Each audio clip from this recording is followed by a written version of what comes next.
Okay. We should be alive. Like, Okay. live. Like, It feels so different. Yeah. I feel so alive. Yeah. Except my stream isn't doing anything. Mine It'll take a neither. second. Yep. I'm gonna pop out my chat There we go. just in case there's Okay. a reason for me to chat. So let me see. Oh, I hear you. Hold on. I don't think I can hear anyone else.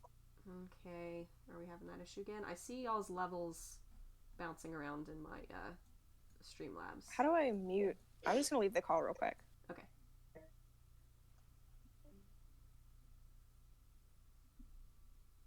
What's a funny thing that we could say for levels check that isn't actually like running through our real content, like the introductions or whatever? Does anybody know any good limericks?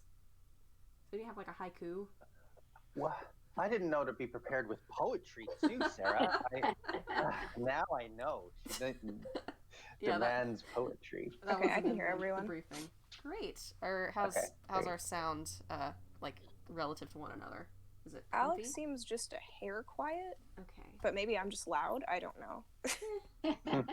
Well, I did lower his levels a little bit because I can't really edit anything else. I can't do... All I have is volume knobs, and I can't do, like, gain or leveling, like, true leveling or anything else.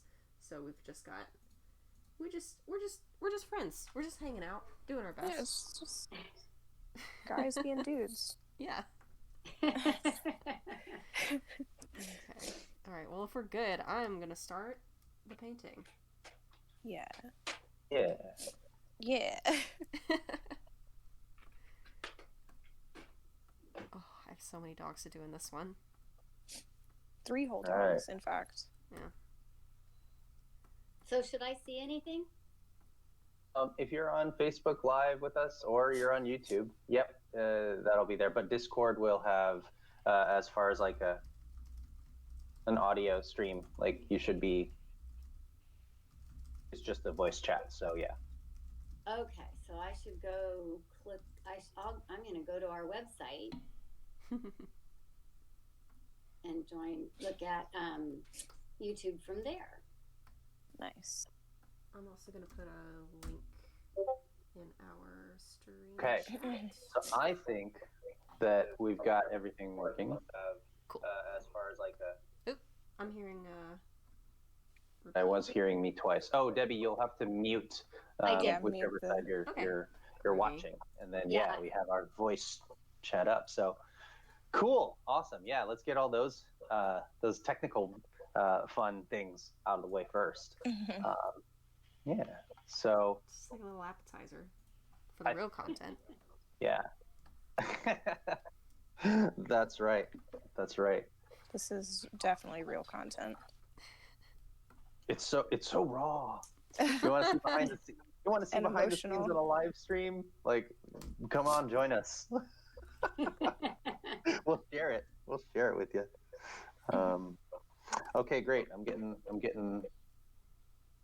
friendly text sound is good, so we'll go from here. So welcome everyone. Thank you for joining us this morning, afternoon, evening, depending where you are in the world. My name is Alex, and I'll be your moderator host. I'm the designer of a game called Dogs Bond, and it is a game where players take on the role of a dog at a shelter and rescue, and they are collecting the attributes that they need to be adopted into one of 6 forever homes. So we're really a board game for dog lovers who want to make a difference, who want to bring forwards responsible dog ownership, and as well as help fundraise for a lot of these volunteer organizations. And we are super pleased today to be joined by Debbi from the Golden Gate Labrador Retriever Rescue, GGLRR, on Facebook, Twitter, Instagram. Right, that's how you do the plugs, right? And we're super delighted to have you. So Debbi, why don't you give the folks a quick intro of yourself? Sure. So my name's Debbi. I have been a volunteer with Golden Gate Labrador Retriever Rescue or Lab Rescue for short. This will be my 9th year. There's a lot of different roles that people play, and I've done a lot of them. So I've been a phone rep, I've been a rescue rep, which means that I find dogs that need rehoming and I also rehome them. I edit our print newsletter, and I'm a board member.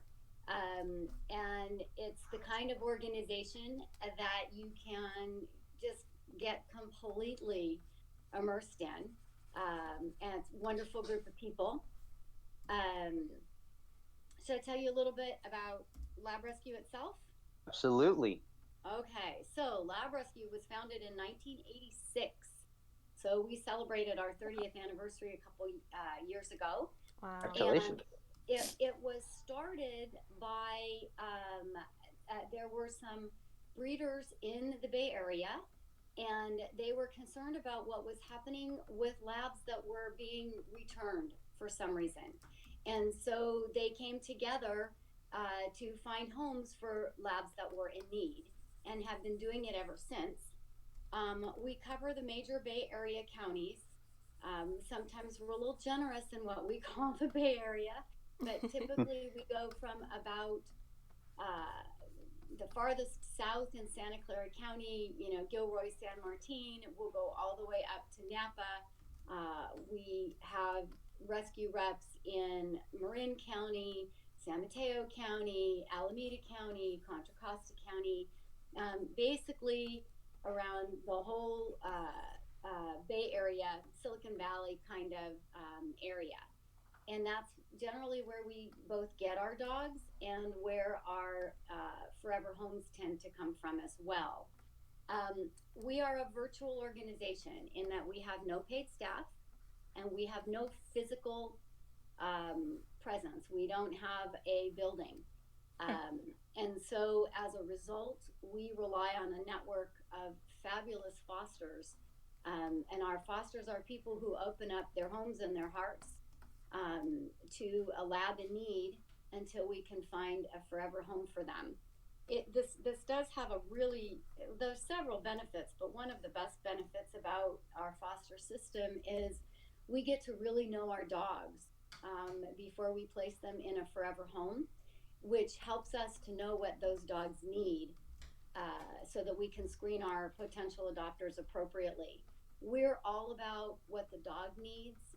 So we're looking for the perfect human and home for the dog, not the perfect dog for a particular human, if that distinction makes sense. Oh, yeah. We work with both purebred labs and lab mixes. If we take a lab mix, they have to have this sort of indefinable characteristic called labbiness, which means that we want their temperament to be very labby, and it should be pretty obvious when you look at them that they have lab in them. So that's a important thing for us, because that's why they come to Lab Rescue, is to get labs. Most of the dogs that we get tend to be adults, and we get a lot of seniors as well. So adult is somewhere between 2 or 3 and 6 or 8ish. Seniors we count as 10 and above. People often come to us because they would like to adopt puppies. And while we do get puppies, that's not the majority of what we get. And when we get them, they tend to be somewhere between 6 and 18 months old. They are often mixes. And we get them because people had adopted a puppy without having a clue what it was like. And so once that settled in and they'd had enough of their shoes being chewed and their sofas being ripped and that kind of stuff, they call us and say, help, we just can't handle this puppy. And then we go find a home that is experienced with puppies and so on. Sometimes we get pregnant moms, and then it's kind of a crapshoot what the puppies are going to look like.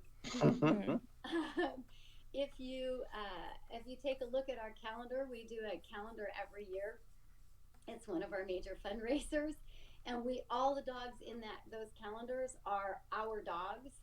And some of them you'll look at and you'll go, where's the labbiness in that one? But since we got those puppies in utero, we couldn't tell. So anyway, they're all wonderful dogs. So that's kind of an overview on Lab Rescue and what we do and what we get. Awesome. Thanks for sharing that. So, and before we go too far in, I would love to have Kiki, you introduce yourself and kind of your contribution and role in the in the game and the project, as well as, you know, you can give a shout out to, if he's still there, Gizmo. No, he left now. Yeah, hi, my name's Kiki. I'm the graphic designer working with Dog Spawned. I design all of the cards and other such things that are a part of the game. All to make Sarah's art here look nice and pretty. Not that it doesn't already. Well, I was but, going to say, needs the help. Thank you. It doesn't, no. But, you know, just giving it kind of the frame that it deserves. Mm-hmm. Yep. So, yeah, I guess that's about all of our social graphics, the logo, anything, basically anything you see on social that looks like nice and professional and branded. That's her. Well, yeah. Why don't we do a quick? Kiki and Debbi, you both had a quick experience working together. So, you know, and sharing something that that's actually right now on the GGLRR's social media. So why don't you just do a quick chat about that? And Debbi, just kind of dying to understand, you know, what kind of graphics do you usually get when you're, you know, working on these kinds of things? What kind of graphics do I usually get? Mm-hmm. Not much. So what we have on our webpage is, on our homepage, in fact, right at the top, we have a gorgeous black lab with a stick in his mouth that Kiki designed lickety split for the purposes of this, and I love it. I'm hoping that there will be things like that on the board game as well. And we the plan also is to have that along with links to this morning's live stream on Facebook and Instagram and Pinterest and Twitter and all the various places that we post. We are an all volunteer organization, so all of our posting people are also volunteers. So they may not all be up yet, but they will be soon if they're not now. Awesome. Go team. Go team. Cool. And I want to make sure we introduce, of course, Sarah, who is also on camera. Wow. So she has like the triple role here. Triple presence. Illustrator, technical designer, director for live streams, and please don't make me own up to our tech support. We spent like 5 minutes at the start of the stream trying to make sure it was right. Yeah. So Sarah, please, you know, for those of us just joining us or who might be new to this, please introduce yourself. Well, I'm Sarah. I am the illustrator for Dog Spawn. As Alex said, I wear many hats currently, but mainly I'm just doing any of the paintings or the drawings, anything that is, you know, needs to be like pencil to paper. That's basically my situation. And I mean, I don't know, Alex and Kiki have both done their best to get me to mind my business when it comes to, you know, talking about the design or like play testing or like giving my opinion on game design and layout and stuff, but they just can't keep me from talking about it. So there's that too. Which is awesome. I love it that you're contributing to it.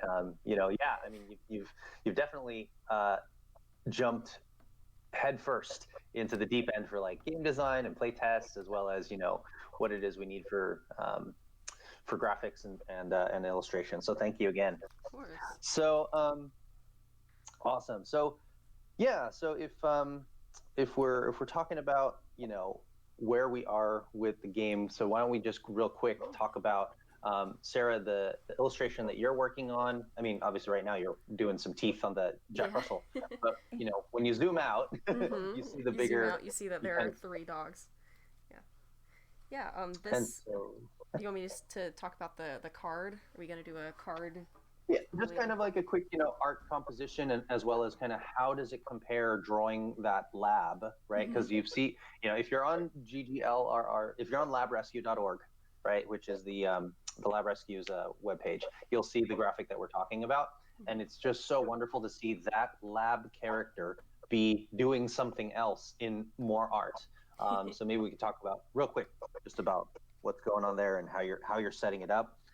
Sure, yeah. So this is one of my favorite compositions that we've done so far. I've got a lot that stand out, but this one was fun because the card that this is for is called All of These Are Mine. I've been shorting it to like these are mine, or this is mine. The card is a size-based card where if you are playing in the game as a large dog, you get to take extra cards. And so I wanted to, this is a very clear illustration of like only the big dogs get this. Like this giant stick, these two little dogs can't hack it playing with the big dog. So the composition being like so very clearly the lab being dominant is it's fun. It's like a very quick joke, I guess, that like a quick read on that joke. Yeah, and the lab Debbi, do you have any? Sorry. Oh, go ahead. Sorry. No, Didn't mean to talk over you. No, that's fine. You please go ahead. I was just gonna keep talking about the lab and how fun it is to paint. Yeah, we'll get to it definitely. Yeah. So Debbi, given what you know about labs, and maybe we can talk about, go back to what you're talking about, where you're thinking about the temperament about labs, maybe in general. If this is somebody's first introduction to a Labrador, like, what are they like? Well, I think this is a great introduction. It's almost, a stereotype of the lab with the dog in his mouth running. When I look at it, I think he's thinking in his head, "Can't catch me." Yeah. And labs are the most popular breed in America. Golden retrievers Wow. are number 2, but labs are number 1. And it's very emblematic of what they're like. They're strong dogs. They're active, energetic dogs. They like to run. Most of them like to fetch. I can't say that every retriever retrieves, but most of them do. And then they love to play. And what's also really important, though, is it's not just that they love to play and be active. That's not an option for them. That's a requirement. And they're generally very social dogs. And again, disclaimer has to be that all dogs are a little bit different. So some do, some don't. But generally enjoy playing with another active dog. Chasing balls, running in circles, pulling on type toys. So I think, I look at that, and even if I hadn't known it was a lab, to me it was pretty obvious it was a lab. Yay.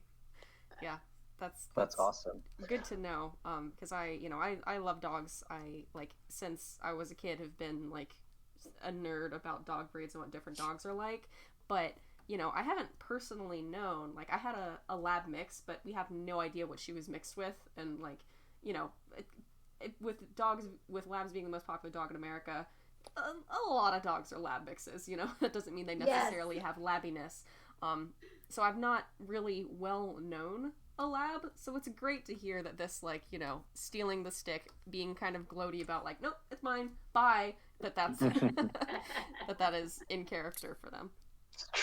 True to character. I had a lab for a very long time, oh, actually.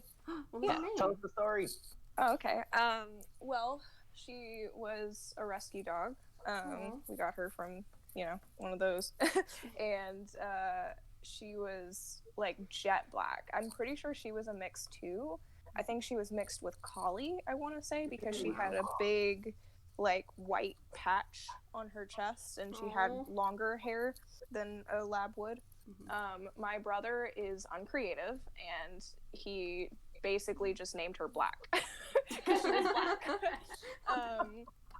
Pretty ridiculous, and we all tried to change it, but it, like, once you name something, it sticks. Yeah. So I loved her dearly. She was super, super energetic. Like, you'd come home and she'd run around in circles for probably 5 minutes, and you're like, it's okay, we're here, everything's cool. And she loved to bury things. Like, it was pretty ridiculous. Really I don't know if that's too. a typical a typical lab trait. But you would give her like a treat or a bone, and she would go bury it immediately. Yeah. Sometimes she wouldn't find it again. So, yeah, she was a trip. Oh, Really fun. sweet. It could be, it's funny, we get a lot of lab mixes that are lab and we think border collie. And they have the, like the white on the chest. But even a purebred could have that. So the Kennel Club has what they call conformation, which is like, okay, this is how their muscles should be and their head should be in this. And I think they allow for a certain amount of white on the chest, but they define how long and how wide and that kind of thing. But yeah, kind of interesting what they do. That's for show dogs. The rest of us don't care. Yeah. I see. Yeah. What was your dog's name, Kiki? What was her name? What was her name? Just Black. Yep. Oh, okay. So you didn't sometimes we'd call her Blackie just to kind of make it sound more like a name. Make it sound like a name, yeah, instead of just a word. Yeah. Do you know why Splash was named Splash? Oh no, why? It's because Splash was my he was more like a brother to me than a dog, because we got him, I was 8, and like me and my siblings were still young enough to like hang out on the floor and play with this dog. But anyway, we named him Splash. I'm the oldest. I was 8 years old because when we went to go pick him out, there was like a water bowl hanging on the front of the little cage door, and he like in front of all his siblings ran up right to the cage and plopped right down in the water bowl in order to get to us. We were like, haha, he splashed us. Let's call him Splash. Stuck. That's cute. That's a great story. That's a great story. Yeah, my college dog, Kona, was I'm pretty sure a lab mix, maybe with like pit Rottweiler, because she just loved the tugging and the rope toys, like lots of tug of war. She also had the, kind of very, come to the door, excited to see you. She had a very low bark, which made it seem like, did I do something? But that was just her voice. And she also had the kind of white patch on the chest, as well as like on her toes. So it looked like she just accidentally stepped in paint all the time. But the rest of her was jet black. And yeah, she's a great dog. And part of the game, like that we have, there's a feature, a mechanic in the game where the active player or alpha dog, after you're done with your turn, you pass the rope toy and you bark at the next player. But when you pass the rope toy, that's every time that I think about Kona. So that's kind of my little homage to her in the game. But yeah, I don't know, Debbi. I don't know. We got her kind of similarly. It wasn't an official rescue. It was, I sent my college roommate out for groceries, and she came home with not the entire list done and a puppy. So that was my introduction to the breed, to dogs. And so would you say that like the burying things and the tugging rope toys and stuff, is that typical for lab behavior?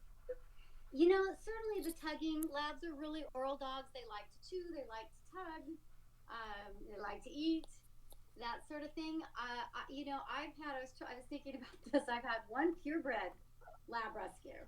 I had a lab mix that sounded very similar to Sarah's with the white on the chest, only my husband's convinced she was a lab pit, and I'm like, no, there's nothing bad about pits. But I would look at her and say, no, she could, if you look at her right, actually be a purebred.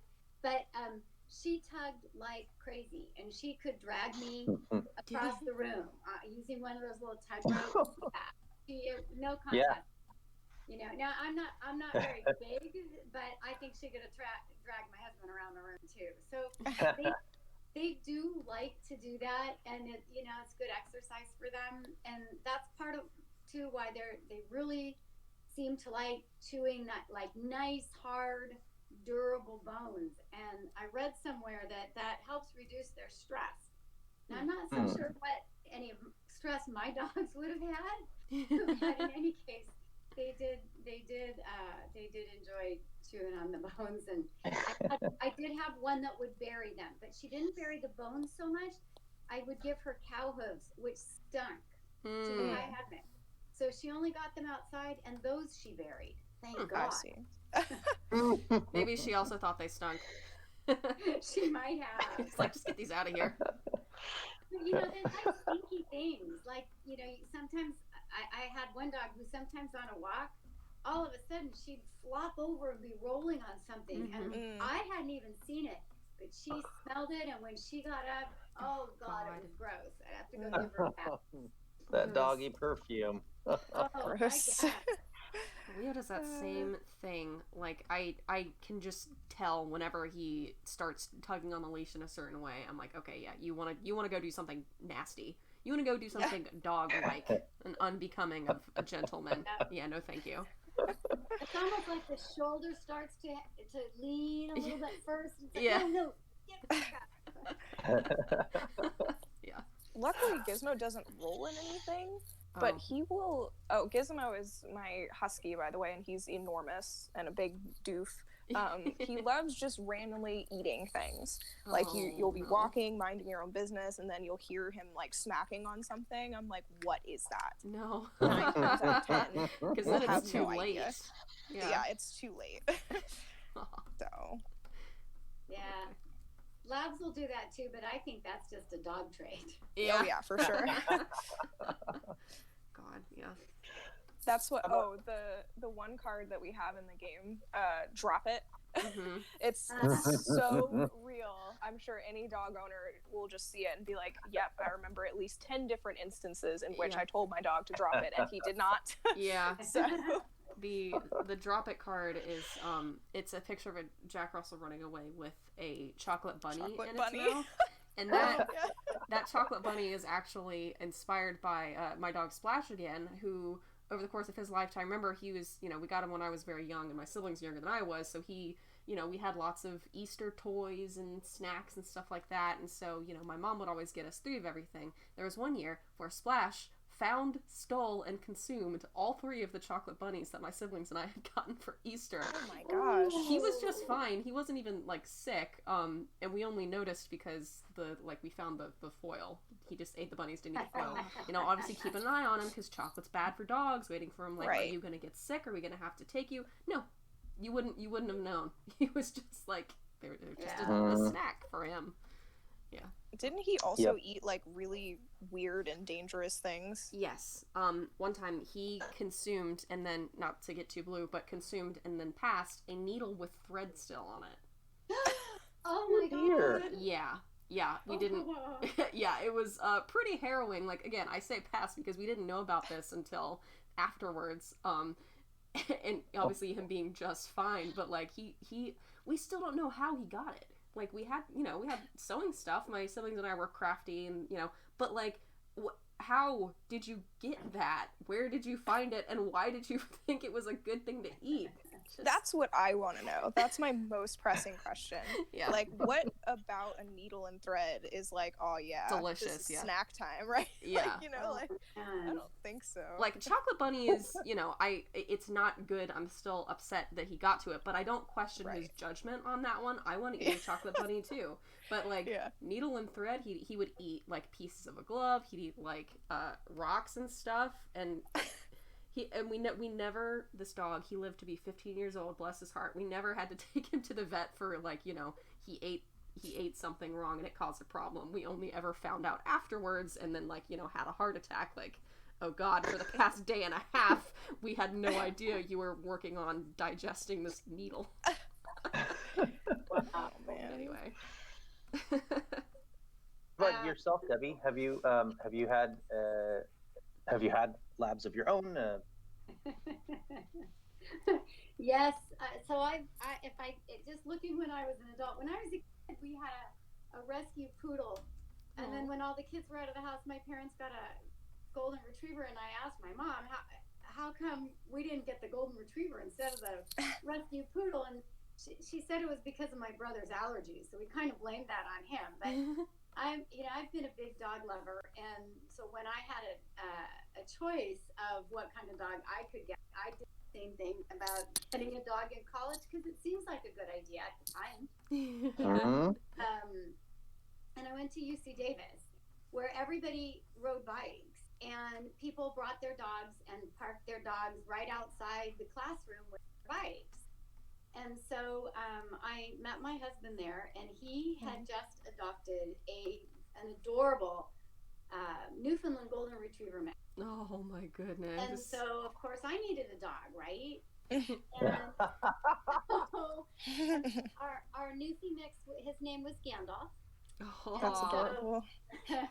And so I adopted I believe he was a purebred lab. He was one of the doofier labs, and he was huge and not so bright. But he looked like he was chocolate and black combined. And so we named him Shardik. So you can tell the books we were reading. And they did go to class with us, hang out with us, and so on. And then after we left school, we lived in San Mateo in this tiny little cottage house, and the two dogs. When you work full time and the dogs are alone on their own and haven't worked out, that's when they get in trouble. Mm-hmm. And we had neighbors next door with chickens, and no. so the dogs went through the fence and got some of the chickens, and Shardik got blamed. I think he followed his big brother Gandalf, but in any case, Shardik was not great with other animals. So we ended up having to rehome him, which was kind of my first experience with rescue. Mm-hmm. Because we didn't want, you have to keep peace with your neighbors, and we didn't want to get to a situation where he was going to be put down. Mm-hmm. And so, we found a home with somebody on plenty of land where he would be able to get into any trouble. So that was kind of my exposure, because I didn't know anything about at that time, and this was a long time ago. So Gandalf and Shardik were our first two, and then we had Gandalf for probably about 10 years. And the bigger the dog, the shorter the lifespan.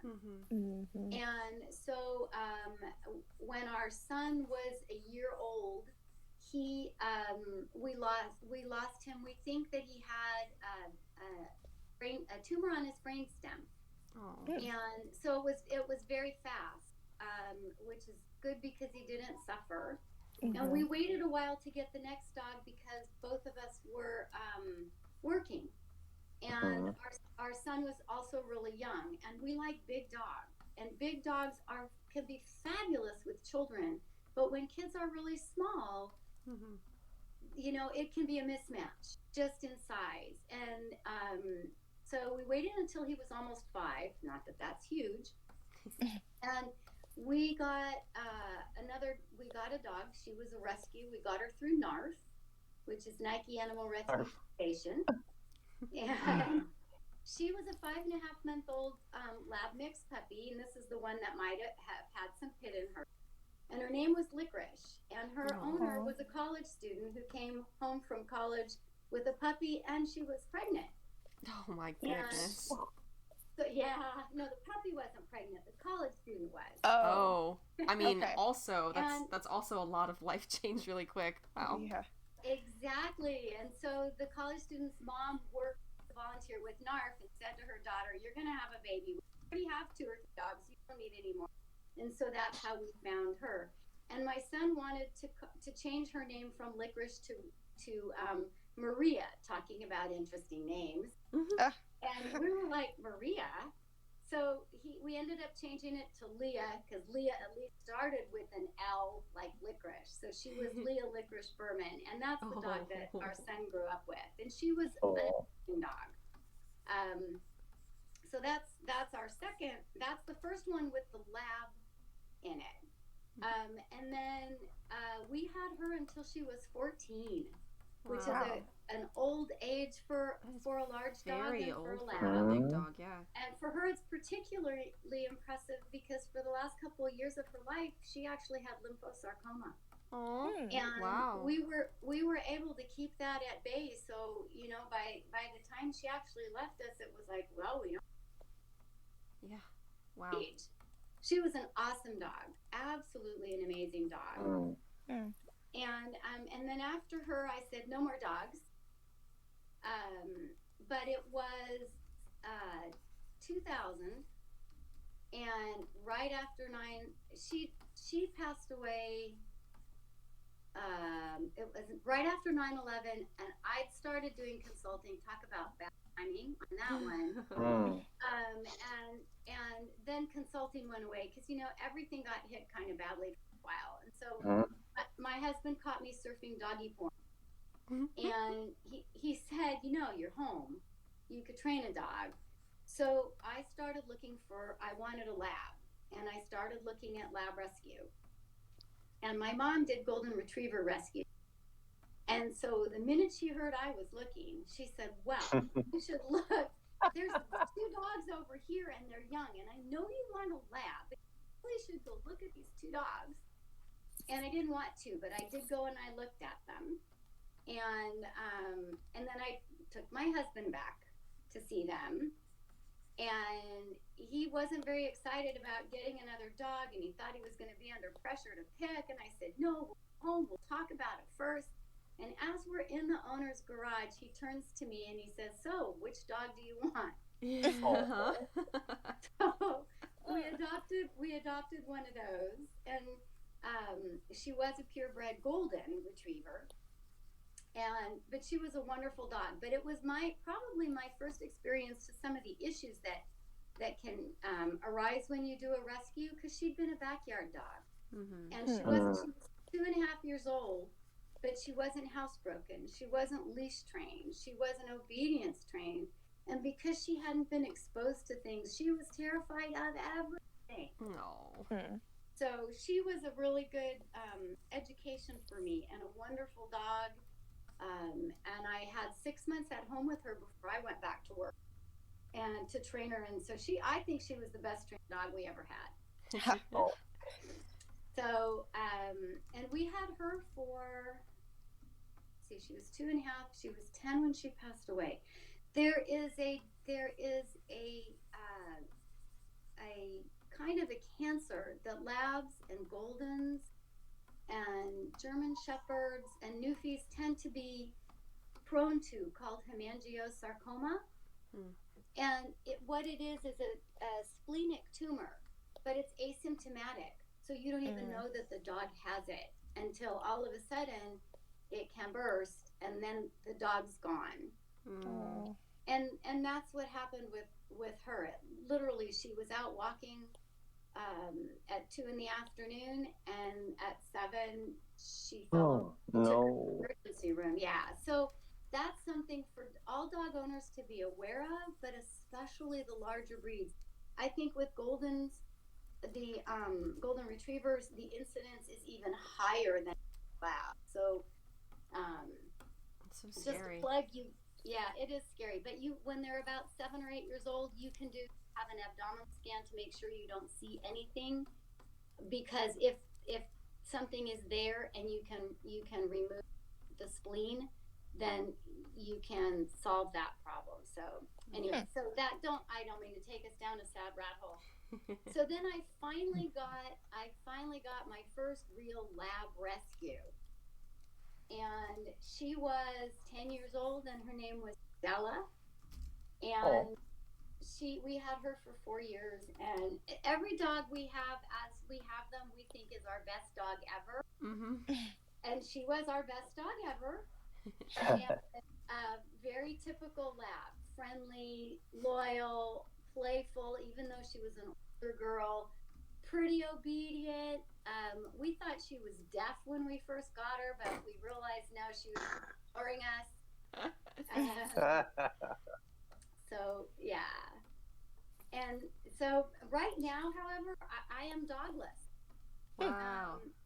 And I'm dogless because we're very active. And while I have a fabulous dog sitter that would come and stay when we traveled, I always felt guilty So, well, at least until everybody was locked in lockdown, we just decided we won't get another one until home. Mm-hmm. So that's kind of my dog history. Nice. So when you think about, and I'm glad you kind of touched on this, can you talk about the difference between, because you've had them, as well as for people who might, again, be very new to dogs. What's the difference between a golden retriever and a yellow lab? Good question. So labs only come in 3 colors: yellow, black, and chocolate.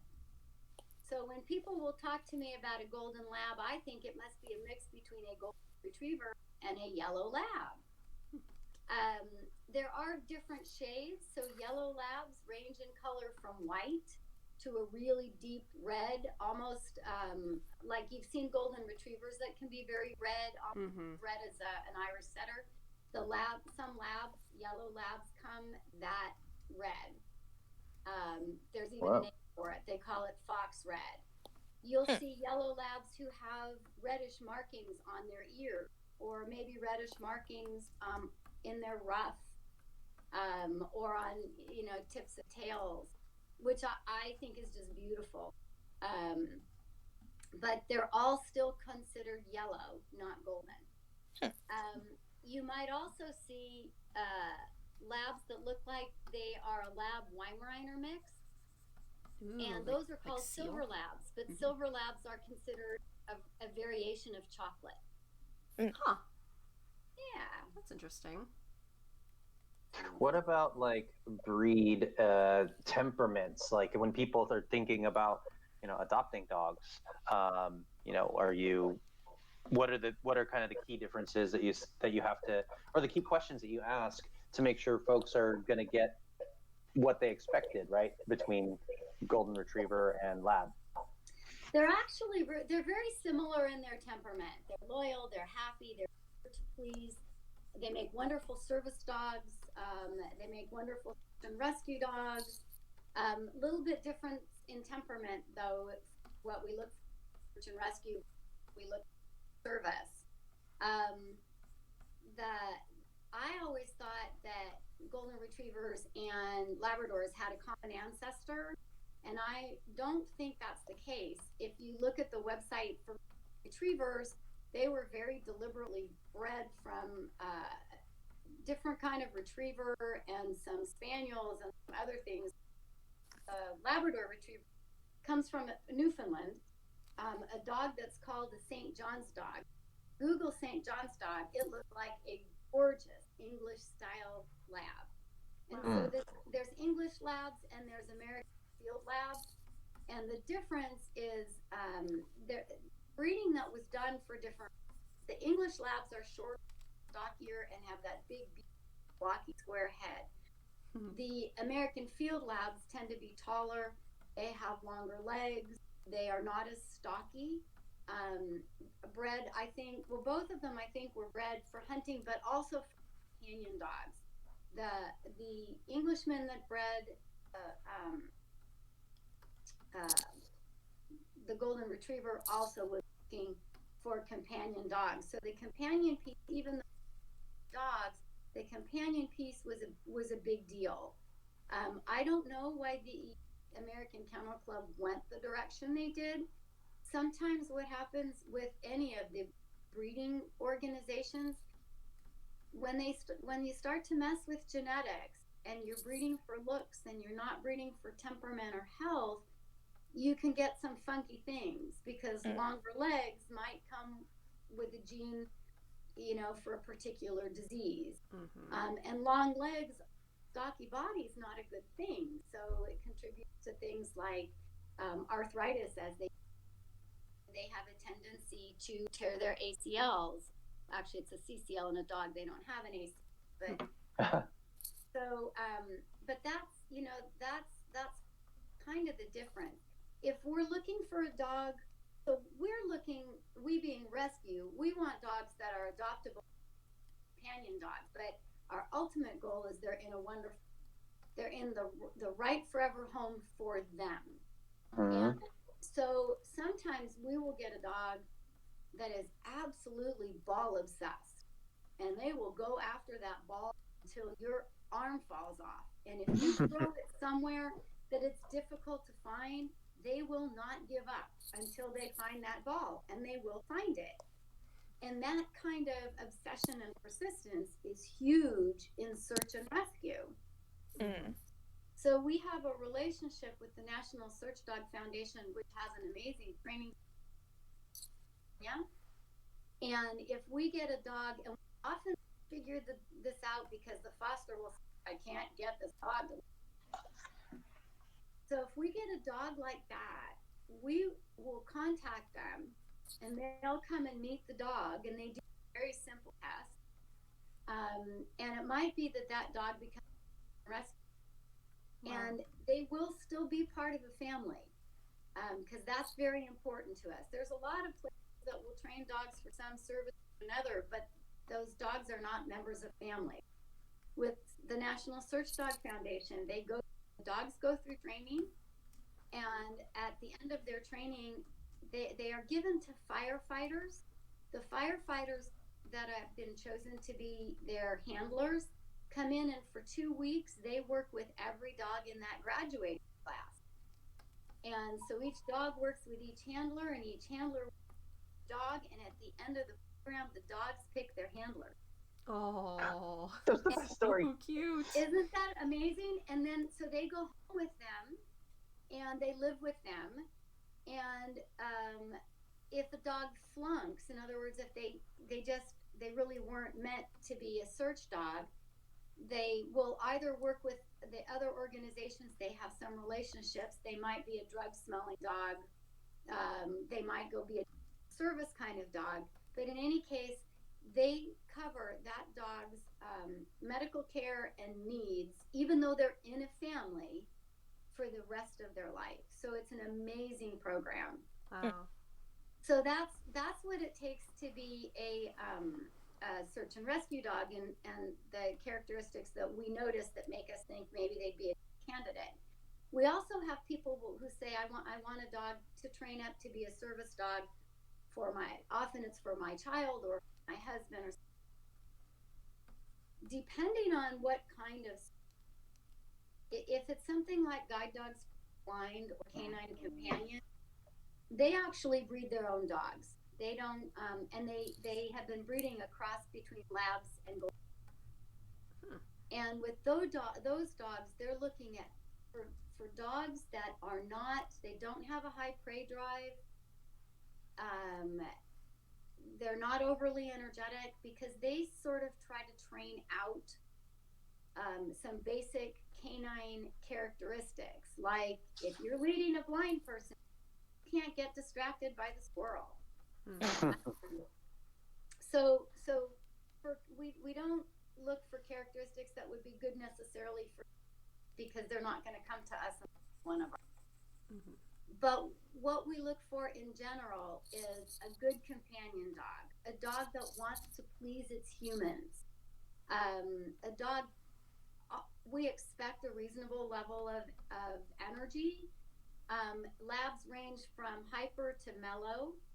So the kind of a doctor will also vary. If you have a retired couple, a dog that needs 3 hours of jogging a day is not going to work for them. They may have the time, but they're not going to have the inclination.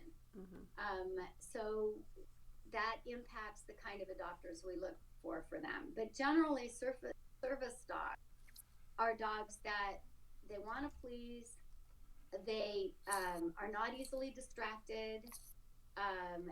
They will focus. They need an average amount of exercise, and that sort of thing. And most people, if you really want a service dog, you will have to take them for service training. And we suggest before they adopt a particular dog that they have the person that will training evaluate the dog to be sure that they really have what it takes to be a service. I have a question. Sure. Are labs like specifically good at being service or like search dogs? I've usually seen German shepherds as like police dogs and search dogs and stuff. Or a I don't. Belgian Malinois, which is like a, as far as I know, like way intense version of a German Shepherd. Oh, okay. Yeah, I've never seen a lab as a police dog. I've seen Well, Search and Rescue. Sorry. Yeah, they're very good in search and rescue. You know, if they have that ball obsession characteristic, because they don't give up. And so there's a lot of them there. But National Search Dog Foundation only takes rescue to train, and they're not all labs. They have a lot of labs, but they also have other kinds. It's more dependent for them on the temperament and the persistence, which is huge, because when they all of their dogs are trained to search for victims, so they're looking for live people. They're not trained to search for dead people.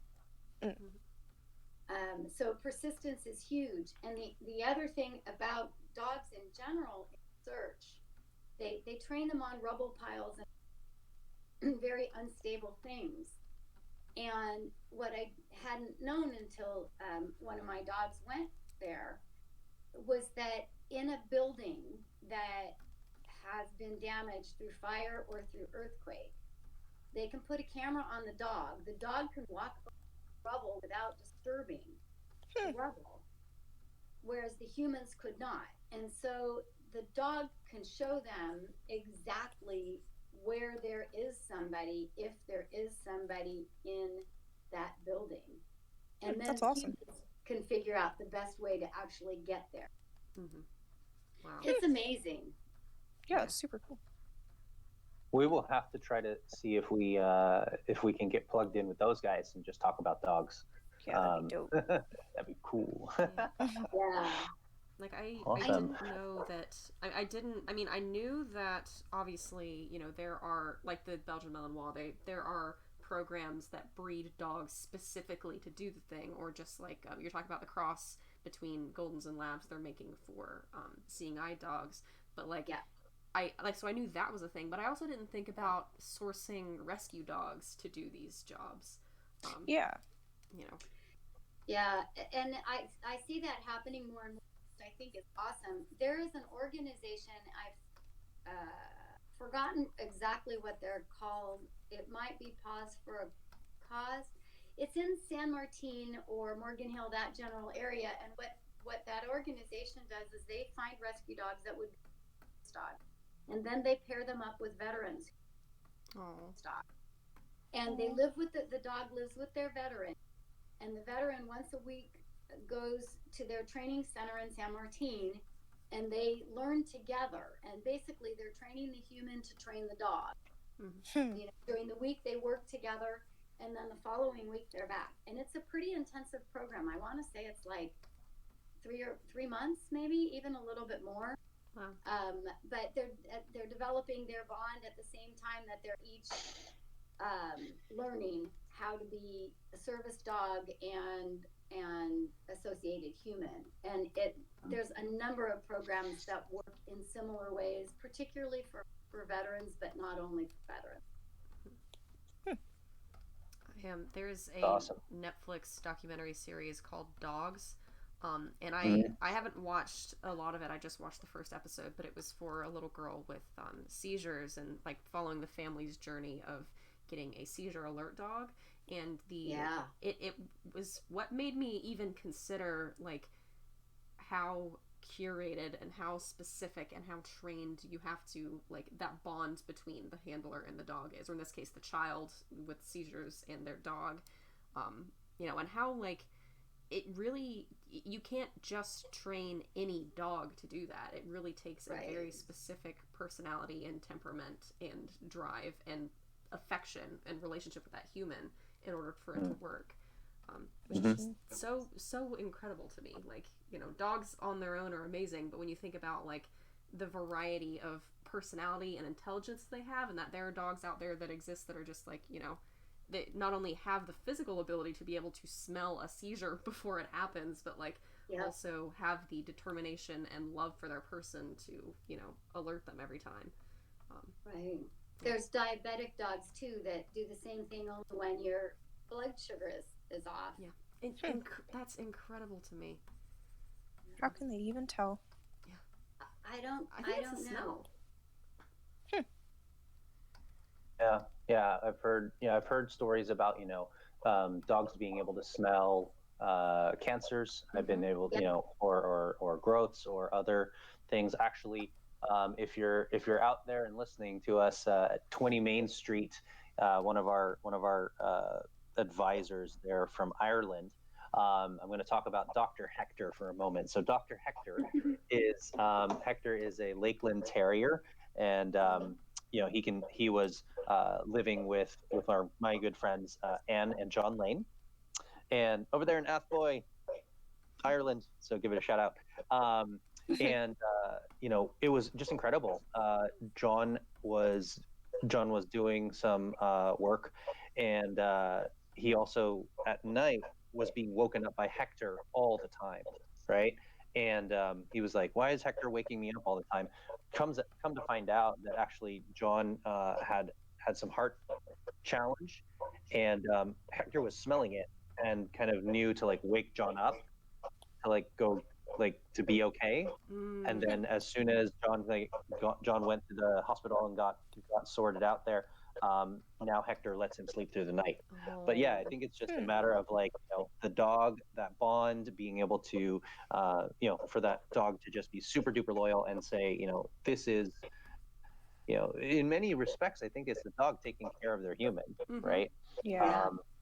And it's, you know, that's that special bond that we are talking about.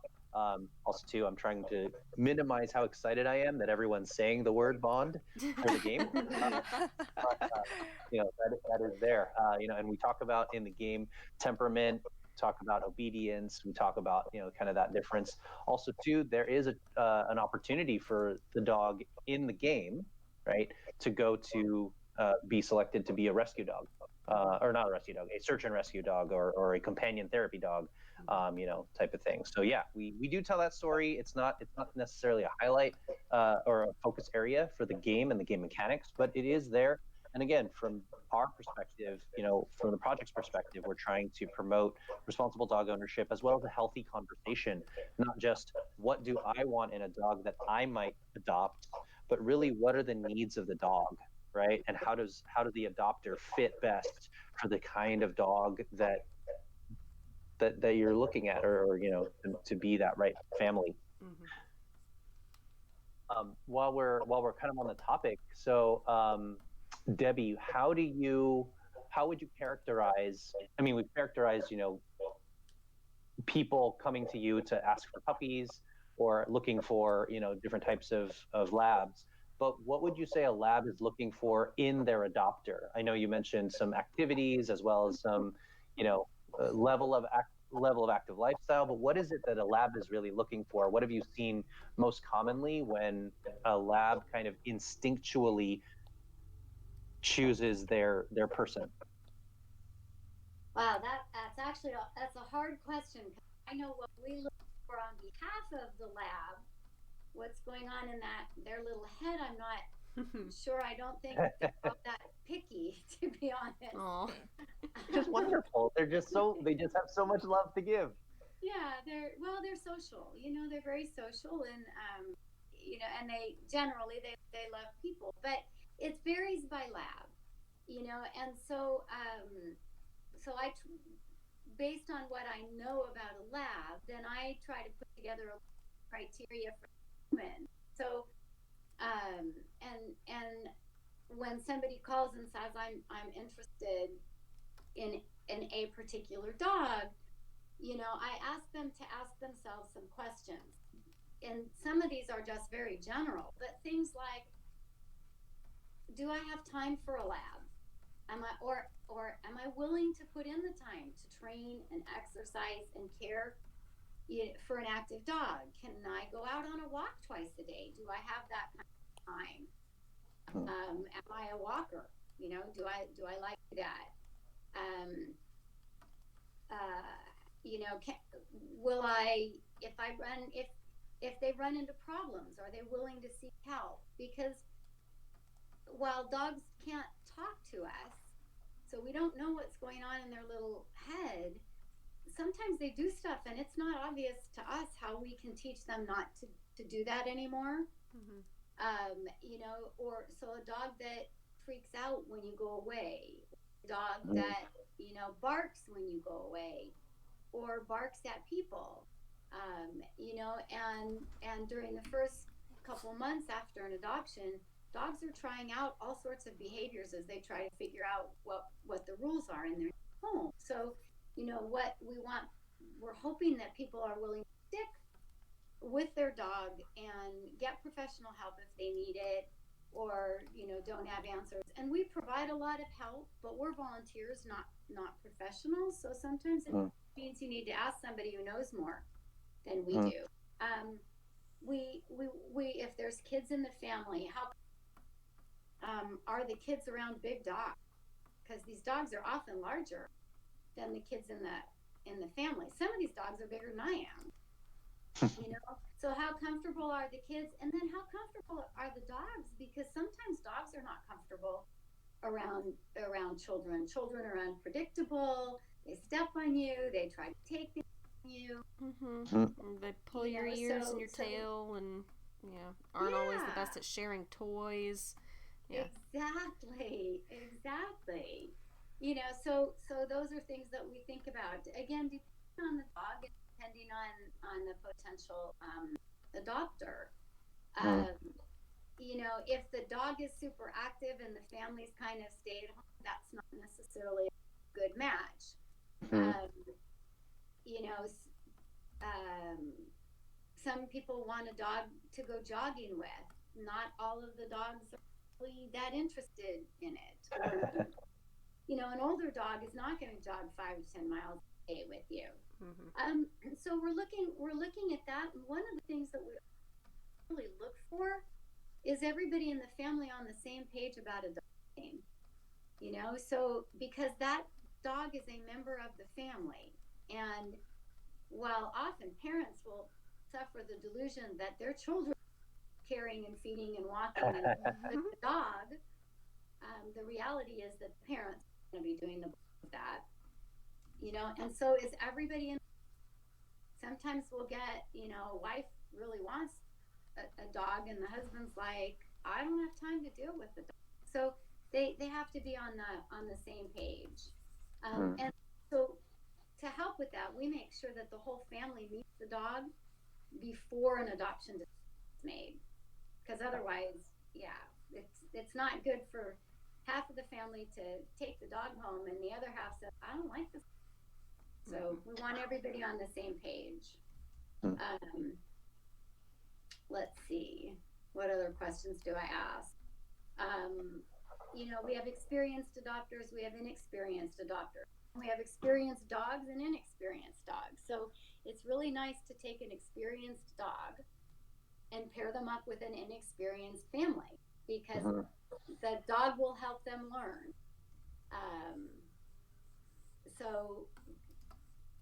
But sometimes people, what they want and what they should have are the same. So it's really sort of a puzzle, and you kind of have to work through the puzzle based on the humans that you're talking to, your prospective adopters, and what the dog really needs. So it's hard to give you just a specific list of characteristics. Sure. Yeah. Well, I think that's again, right, something that we the rescues and volunteer organizations like yours deal with very frequently, right? Where it's, you know, there are some breed, I guess, you know, activities and traits. There's some dog traits, right, that all dogs just have, as we talked about.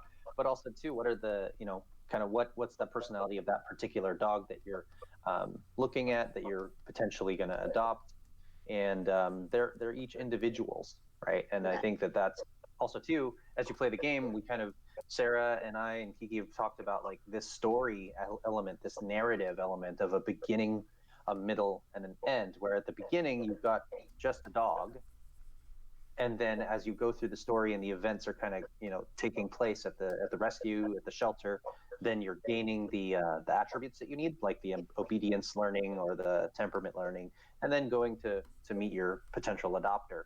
And then you have the kind of where did you get adopted, which adopter did you go home with, and you have that beginning, middle, end story, which oftentimes too is just the beginning of that story. It is, definitely, Mm-hmm. yeah.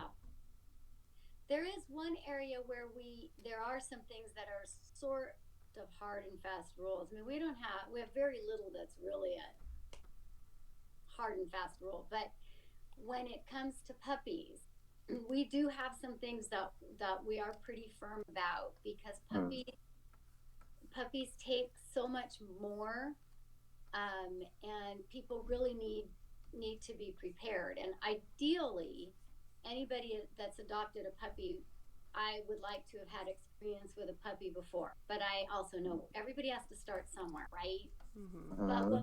But what we do say is, if all of the humans in the house are out of the house for full time, like they work full time or they're in school full time, then we won't adopt a puppy to them, because you just can't leave a puppy on its own, alone in the house or alone in the yard. They're physically not able to handle that, and your house or your yard will be destroyed. And in the process of destruction, the puppies can really hurt themselves. So you don't have to be home all day, every single day, but you need to be home a good portion of the day, because you can't do house training, obedience training. You can't let the dog out when they have, if not there.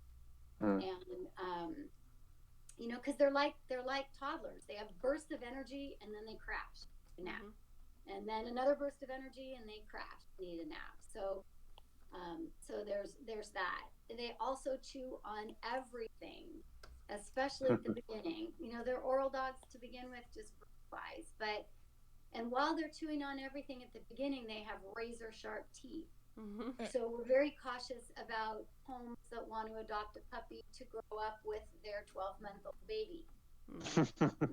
Because puppies they're not going to bite the baby, but when they're playing, they could get the baby with those sharp teeth, and the baby doesn't so we really look at that. And there are some very dog savvy, experienced families, small children, and that will work fine. But we're very careful around the ages of children in the house with people who are adopting puppies, and also their puppy experience. So people want their dog, the puppy and the baby, to grow up together, but at 12 months old, typical 12-month-old child weighs what, 25 pounds, maybe 30? Maybe, yeah. And that dog is going to very quickly outpace in size and not yet in manners. Yes, because a 6-month-old lab can be 60 pounds easily. Oof. So, yeah. So that's where we have more in the way of defined rules. And sometimes people get upset with us when we tell them no, but it's for the puppy's benefit, but also for their child. Need to keep them safe and happy. Yep. Topic then, would you talk a little bit about the Golden Gate Lab rescues, fostering and adoption process? Like how do people get involved? Sure. So we let me tell you first how we get the dogs, because that goes right into it. So we get our dogs usually one of two places, either from a local shelter, and they will often call us if they have labs, because they don't get labs all that often, or we get owner surrender. And owner surrenders can happen for reasons all over the map. Somebody gets sick, somebody dies, somebody loses their job, somebody gets transferred, somebody adopted a dog and didn't realize what it took. So it's all over the map. And what we do before we take a dog, whether it's out of a shelter or or surrender is we meet the dog in person and evaluate them. And so that evaluation is primarily a handling test.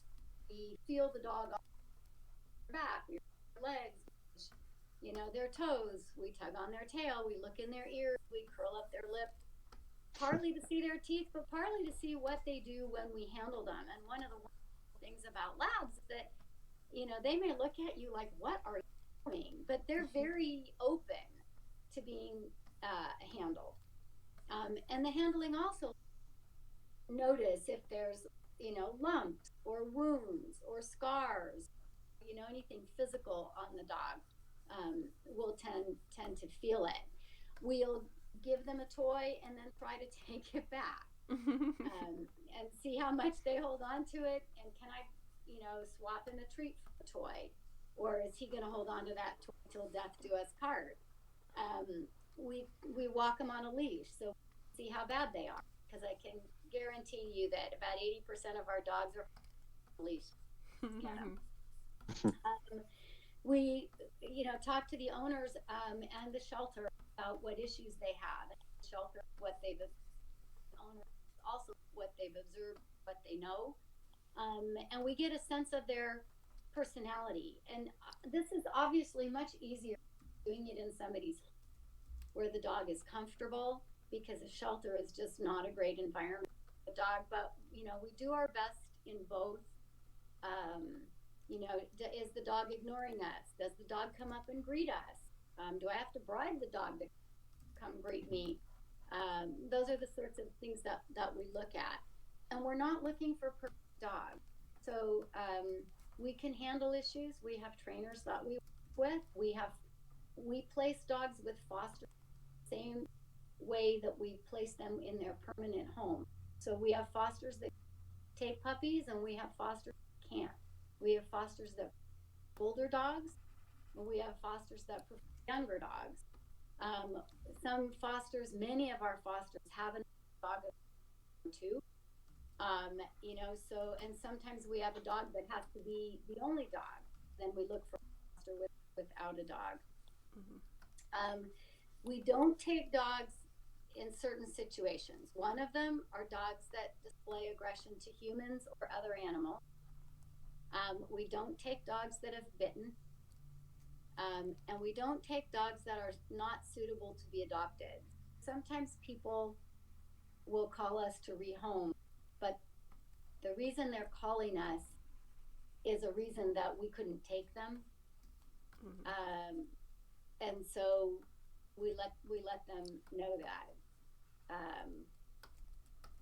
because we couldn't adopt them out. I mean, and it's really hard because we want to save them all, but we can't. And we actually have an intake committee for dogs that have medical costs that we expect to be more than $500, and for dogs that have behavioral issues. And that intake committee helps the rescue rep determine whether or not it's a dog that we can take. So sometimes what I do is I say, okay, well, let's imagine, right, their adoption biography, right? Truly amazing dog, except when Joe only bitten 3 people. That sort of helps you ground yourself a little bit on some of these tough cases. So that's how we screen them. Once we agree that we can take them either from the owner, from the shelter, then we start looking for a foster.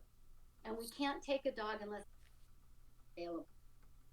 And so sometimes with an owner surrender, the dog is not in any danger, and there is not a drop dead date that, like they're moving to China in the next.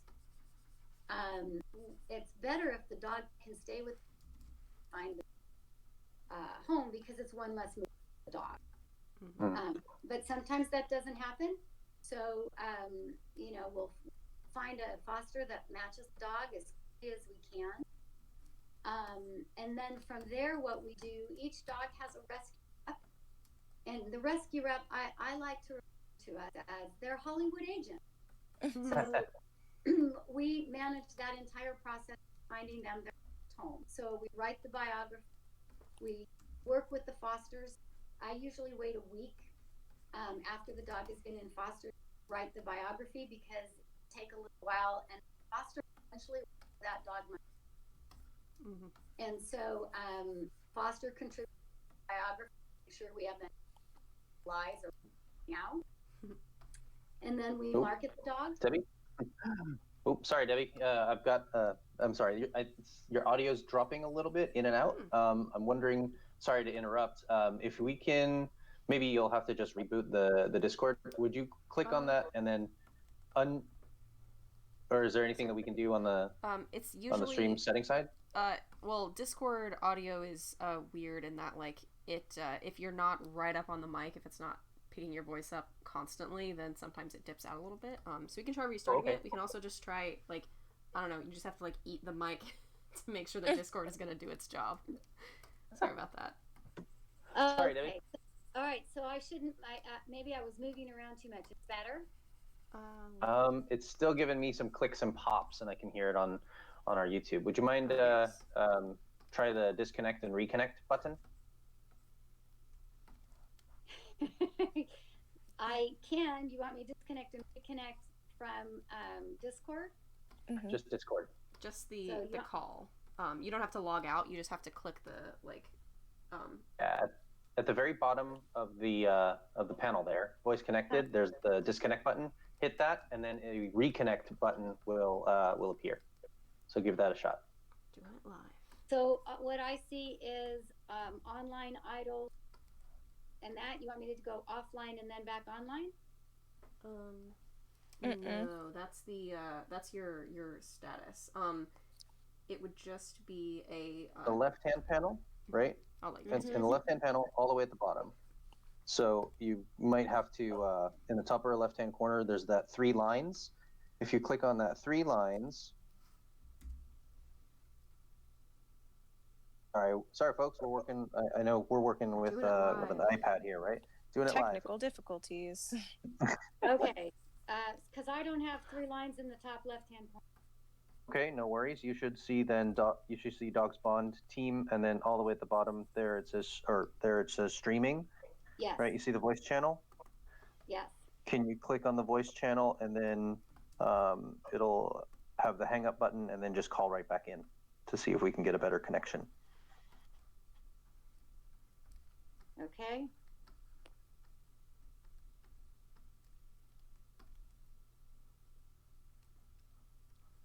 All right. Step 1. Step 1 good.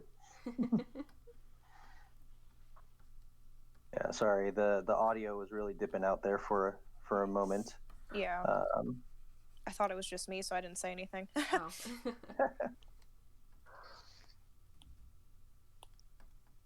think I'm used to Discord. While we wait for her. Yeah, while we've heard come back real quick, Sarah, you're working on the Boston there. So given what we've heard now about labs and kind of, that behavior. Hey, Debbi, you're back. Okay, good. Oh, yes, and the audio is very clear. Thank you. So while we're on, I just went to the painting really quick. So Sarah, you're working on the Boston there. Like anything that kind of is the same, is different, like very different, very same for you and your current dog Leo. From like compared to labs. Yeah, just in terms of like kind of what you're hearing, what your experience has been. Yeah, it's it's always interesting to me to hear about what people who aren't lifetime dog raisers, trainers have, think about dogs and, think about like what is considered an unusual or notable behavior for dogs. And it's also very different because like Leo is going to be 9 this year. I've got him when he was like 6 weeks old, which is a little bit young for a puppy, but like he's, we have almost a decade's worth of learning one another and learning how he communicates to me. And, as we talk to more and more of these, folks from rescues and hearing about like what you look for in a good rescue dog, I'm like, wow, in that situation, Leo would have no manners. He wouldn't like mind his business. He wouldn't like be on his best behavior, and like, he's a great dog, and I don't know that he is well trained, but oftentimes our like what I want him to do and what he wants him to do are aligned well enough that it seems like he's well trained. So, you know, yeah, he fits me very well in terms of like, you know, labs. You need to walk them a few times a day. Obviously every dog is different. I'm sure there are plenty of lazy labs out there. Yes. But little Leo is he I like to joke that my bed is not my bed because he spends more time in it than I do. So like it's his and he's just sharing it with me. He has a thing for blankets, which is fully my fault because I do too. He's like naps and laying around on the couch and everything. Like we we gel so much better.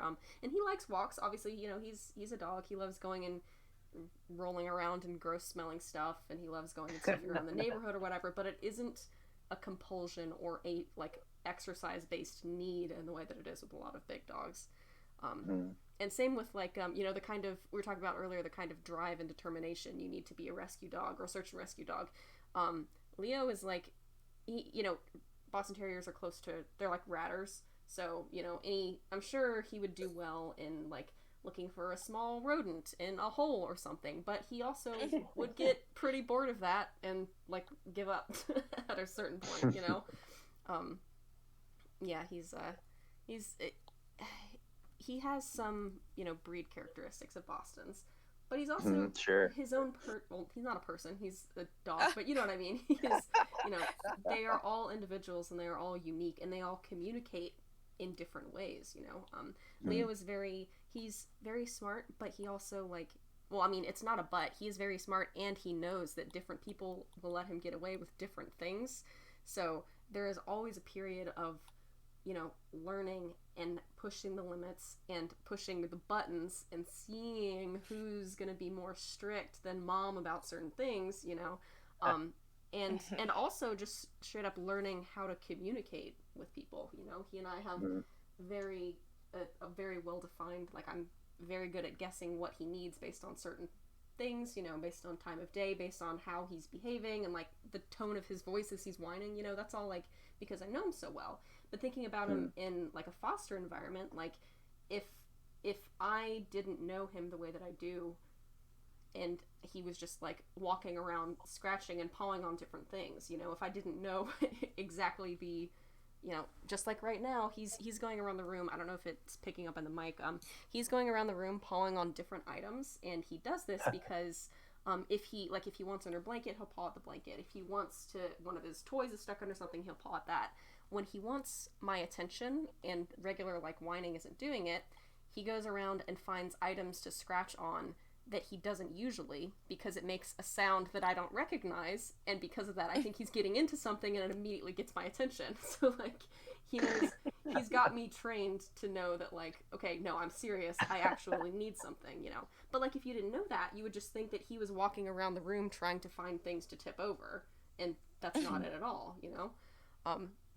So yeah, like I'm so grateful and always interested to hear about fosters who spend that time to learn that dog's language and who they're going to mesh with and how they communicate, because it's so important. They don't speak English, you know, like right now he's not being a bad boy. Someone else might think he is. He's just trying to communicate, no, I actually do really have to go outside, please pay attention to me, you know. Right. Yeah, I always seem to forget that dogs can't speak English because I just have like full-blown conversations with Gizmo. Yeah, I'm like, hey, what's up? You know, what are you doing? Like, okay, you don't have to follow me because you'll get tired. Like, I'm coming right back, you know? Yeah. He doesn't understand. I wish he did. Mm-hmm. I'm sorry. Also, speaking of, he is really desperately needing to go outside. I'll be right back. Take care of it. We're doing it live. He didn't sign up for the schedule. No. So, Debbie, with your back. So, what about? And again, thank you for everything that you're doing. I mean, it's such a wonderful organization, and you know, I was able to volunteer with your group as well, which was really fun. Since we're talking, but thinking about volunteering, what I've found interesting amongst different rescues is that there are different requirements to get involved, to be a volunteer, even just to help out. You know, and as well as, you know, obviously since you're a virtualized network, you have fosters. So can you talk a little bit more about that one? And I think that's probably where the audio was dipping. So again, I apologize, I had to interrupt you. No problem at all. So, yeah, so we are always looking for fosters. And so much so that on our website, we have a handbook for fosters. And so people who think they might be interested can actually download that from the website. We're a very low tech website, but that is one thing we have there. So it's at labrescue.org. But volunteering for us, it's really easy. We have a very simple little form that basically says, who are you and what do you want to do? And then we have a volunteer coordinator, and she'll give you a buzz and chat with you for a little bit of time to learn more about what your availability is and what you like to do and where you are and how often you want to volunteer. And then she would put you in touch with whichever volunteer kind of manages that piece. So, like if you lived in San Jose, like you, Alex, you live in San Jose, and you wanted to help at pet fairs. So this wasn't how it worked for you, but how it could have. You know, you and I were connected, and we talked about it, and you are a fabulous volunteer, and I think you're the Pied Piper of youth volunteers because you brought with you. Oh God, what was it, like 18 youth volunteers for our Santa photos? Yeah, you know, and so we have people. So that's all you have to do if you're interested, and you can find the form under LabRescue, labrescue.org, and then the tab is volunteers right at the top. And we need people to do things that are ongoing, and then we need people to do things that are, you know, periodic. Like the print newsletter happens twice a year, so there's a 2-month period 2 times a year where I'm looking for people to help with the newsletter. The pet fairs we have, well, right now those are on lockdown like everything else, but in normal times we have a pet fair every month somewhere, and sometimes more than one. And so we have volunteers that's all they do. They'll help, you know, with the San Jose Pet Fair or the Marin Pet Fair or the San Francisco Pride Parade, because we have a booth there. And so people transport dogs. People are pet fair buddies, where they sit with a dog with Santa photos. We need lots of help managing the line for the photos, getting people outside to come inside and do Santa photos, that sort of thing. We have phone reps, people who just take calls that are general information calls. And we also have phone reps who take surrender calls. So when people have questions specific to surrender, they speak with the surrender phone rep. We have people who go to the shelters to do evaluations. That's a volunteer position. And we have rescue reps.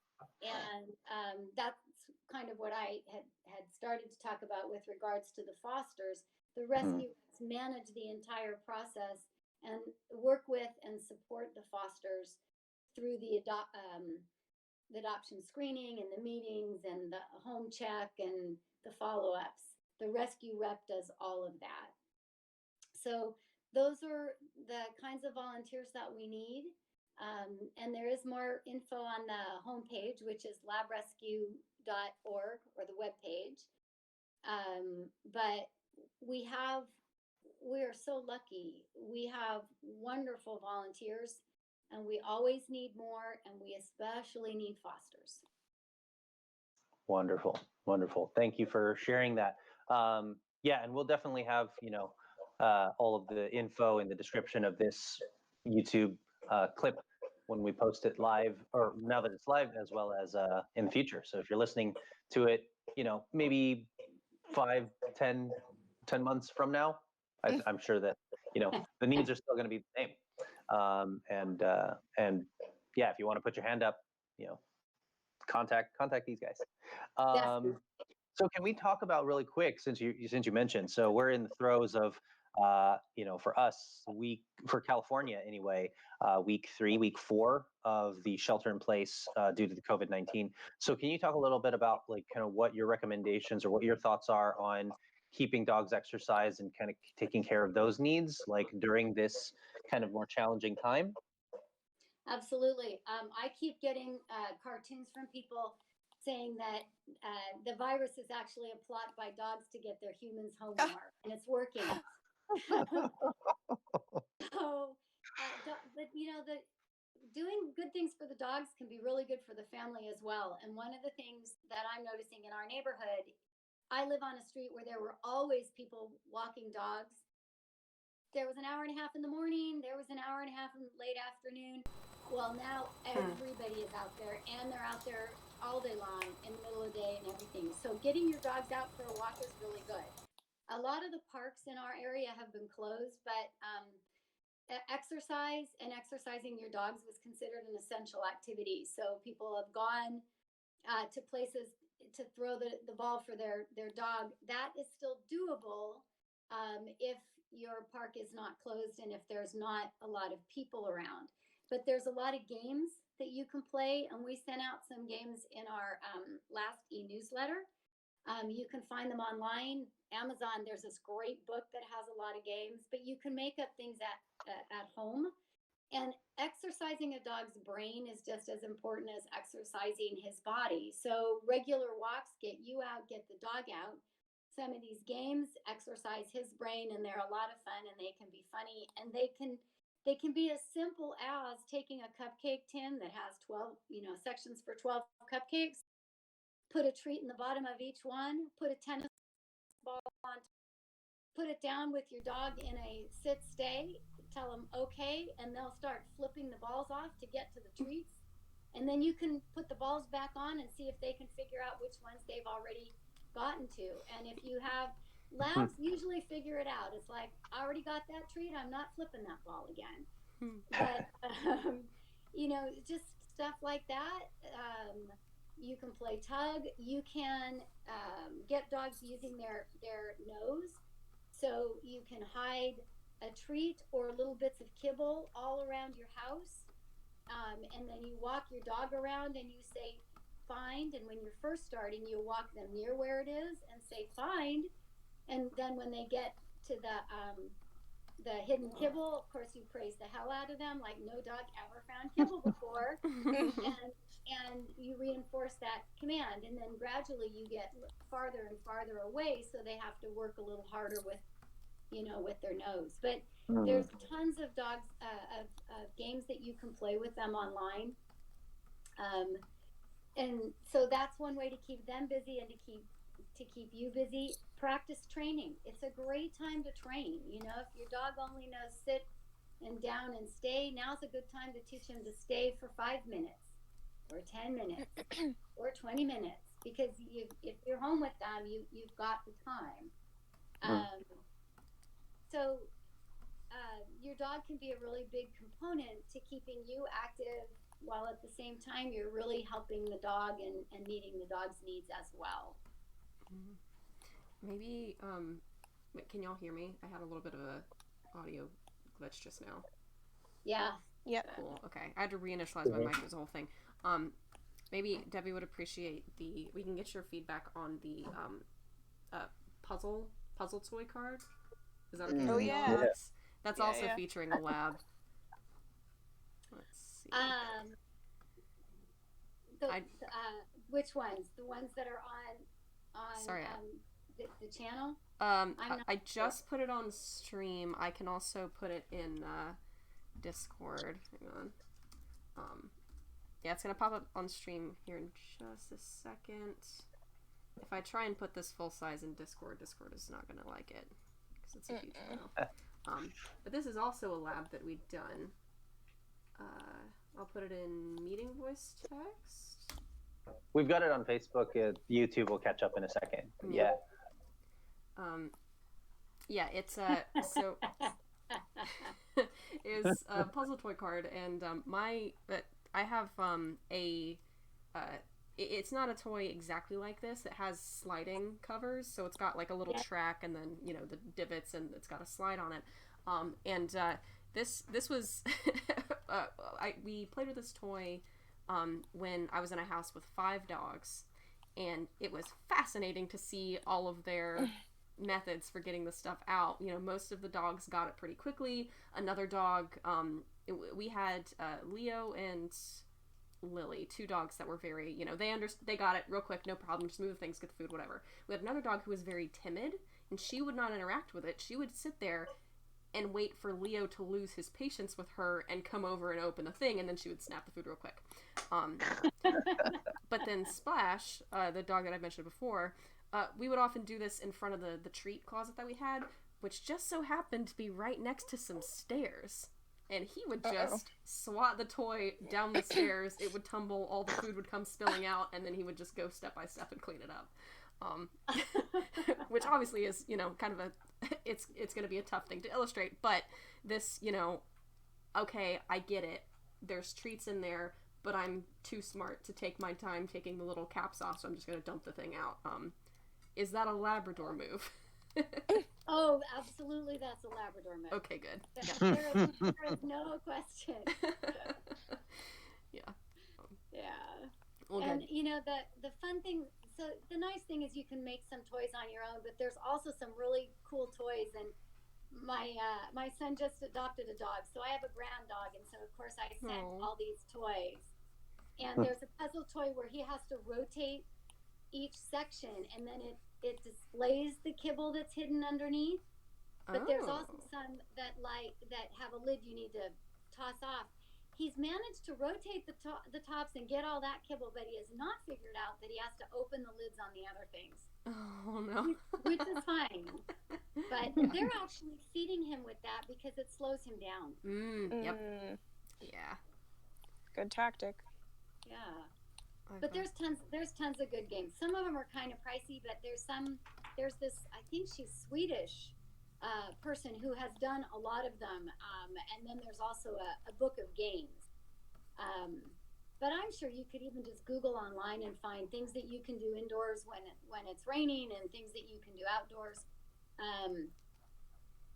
It is a good time to practice obedience training, which for dogs is sort of a game, because they get a treat, or they get affection, or they get attention. You know, so yeah. Does Gizmo have the same patience for treats and toys and puzzles as a husky, or? Yeah, yes and no. He isn't very patient, so we don't really try that many games with him. He loves the tennis ball, so I don't know if it's typical for huskies to play fetch, but he loves fetching. It's very strange. That's so sweet. That's usually what we do. When you go back to, you know, dog parks and you see like a lab, does he get is it more like throw the ball, or do they play together like dogs? I'm kind of curious, you know, when I have had Kona, she was ball obsessed and rope obsessed. She would play tug, she'd play ball, unless there was another dog. And then it was like you were chopped liver, like see ya. like there's a dog like around the block, I'm gonna go see that dog. Like, so Leo's very much that way. We don't go to the dog park super often because he loves to get other dogs to chase him. And obviously, you know, you have one dog chasing another dog in a dog park, every other dog is going to be like, oh heck yeah, I'm going to chase this little dog, this little dum-dum. And then he realizes that he's got, like, you know, 5 or 6 giant dogs chasing him, and he gets very scared. So ends up running back to me like, no, please help, this is too much. Yeah, which is like, I'm like, you shouldn't have, you should just not initiate the chase in the first place, but he can't stand it. But yeah, no, it's like if there is another dog, it doesn't matter if I have a ball launcher, it doesn't matter if I could have his favorite stuff. Don't care. There's somebody else. I'm gonna go play with them now. Yeah, they're easily distracted sometimes. But I know the trainers all tell us they're situational learners. So if you only practice in your house or only in your yard, that's the only place they're gonna do what you want them to do. So you should take them to the park and practice there. But that can be hard because there are all those distractions. Yeah, they're not, you know, and I think they understand the stakes are different places. you know. Yeah. They know that I'm willing to, like, if Leo doesn't do what I tell him at home, it's whatever. He's not going to get the snack. It's not a big deal. I'm not desperate to try and get him to listen to me, you know. So he goes ahead and listens to me because he doesn't have a lot of bartering power. Meanwhile, if we're in public, oh boy, do I want him to listen to me. Like he knows that he's got me over a barrel, so that well, I'm gonna push it a little bit farther and see if she ups whatever my reward is gonna be for actually listening. Cute. Since we're talking about our dogs and our personalities, I do want to make sure that we give a little bit of airtime to talk about the dogs that you have currently in the system, Debbi, that are in foster, that are probably learning all these cool things and playing all these cool games. So let's give them a little airtime. That's awesome. So we don't have a ton of dogs at the moment because when the shutdown started, we tried to speed up every dog that was in an adoption process to get that finalized because we knew we weren't going to be able to go face to face once everybody was stuck indoors. So we have on our website today, we have 4 dogs, and then I know of another one that just is not posted yet. So the dogs now are almost all special needs of one kind or another. So I'm going to just kind of go through them. The first one is Rocky, and Rocky is a wonderful 10-year-old yellow lab male. His family gave him up. He has some medical issues, and I think it may have been difficult for them to be able to handle them. But temperament-wise, he's just a love. He hadn't gotten a whole bunch of exercise. He's getting more now. He is 10, and he's having a bit of incontinence. So he's great with other dogs, and he's playful, and he can walk, but he does wear diapers. And there are doggy diapers, and they're washable, and that's like the only special need thing about him. He's getting daily walks. He loves being tucked in with his blanket at night. The family just that's fostering him says he's an absolutely wonderful boy. Would you like me to put his picture up on the stream? Do you have it? Yeah, I found it on the website really quickly. Awesome. That would be wonderful. Yeah. Let's see. There he is. So, what a cute boy. Oh, he is. And I have met almost all of these. And he is a really sweetheart. The next one is Coda, and he's a 13-year-old black lab mastiff mix, and he is a big boy. He likes hanging out in the sun, lying in the garden, lying on your feet. He's a major human toe warmer. You can shove your feet under him while you read a book or just relax. He's not so interested in being around other dogs. So he would be a wonderful fit for someone who is at home, doesn't have another dog, and likes to take him on a walk. But he doesn't necessarily need to have, miles and miles and miles. The older dogs tend to be pretty easy to care for. Easy to care for and easy to love. So that's Coda. You can see his little gray on his muzzle. Mm-hmm. And then, I love that top picture. Yeah. That's my favorite. He is so handsome. Isn't he? Yeah, he really is. So refined. And so the next one that we have is Harry. Harry, we're not so sure. I believe Coda and Rocky were both owner surrenders. Harry, I think, ended up at a shelter. And so we think he's somewhere between 2 and 4. He's on the younger side. He's a black lab herding mix, we think. And we think that because of the behavior, he seems to need to have something to do. He's quite energetic. He's very playful. Can be a little bit of a rascal. He is a dog that needs an experienced owner. So one of the things we tell all of our adopters, your dog is looking to you for leadership. And humans provide that from varying degrees. But for Harry to be successful, he really needs to know that his owner is the boss. and he's the leader of the pack. So he's not a good dog for a first-time dog owner or for someone with young kids, but he could be a great companion for somebody who's active, adults that are active and that are dog savvy and know how to manage and shape and correct behavior so that Harry knows what's expected of him. We get a lot of labs that are mixed with some sort of herding dog, and I don't know why. I kind of joke they're attracted to each other, maybe, but somebody who has prior experience with herding breeds or with dogs with assertive personalities would be really good for Harry. They're all so cute. It's Yeah. it's hard. Looking at pictures of foster dogs is. Yeah. I follow a lot of rescues on Facebook, and it is dangerous looking Yes, at all it these is. dogs that need help. Because I It- currently I live on my own. I work from home. I only have one other dog. Like I am very susceptible to these poor babies. These ones are on the other side of the country, so and I know that they're in a great rescue, so they're gonna be fine. But like, yeah. generally Yeah. speaking, it is rough. It I see all the dogs that we get because they send them out to all the rescue reps, so we know what's available, what's coming on the website, and that sort of thing. And there's a lot of them, and I just look at them and go, I that sounds like a really nice dog. And then I remember, no, there's a reason I don't have one at the moment. Mm-hmm. But it's hard. It's hard. My husband calls it surfing doggy porn.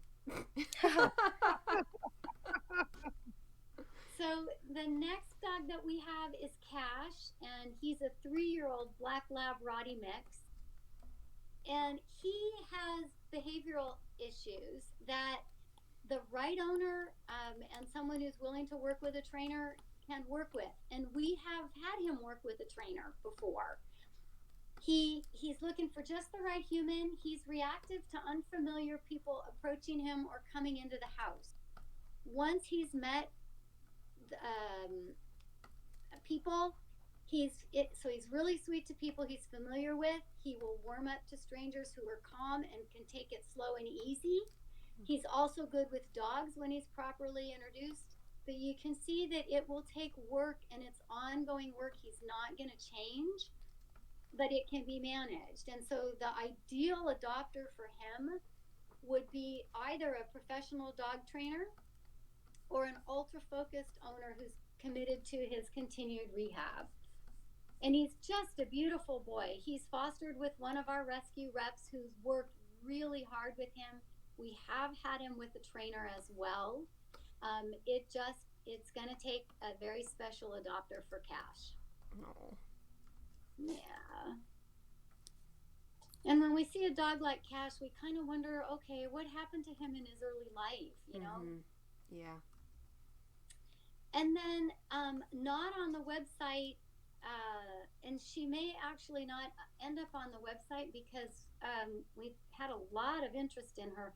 We have a female. So our only female right now is Quinn. She's a 2-year-old yellow lab.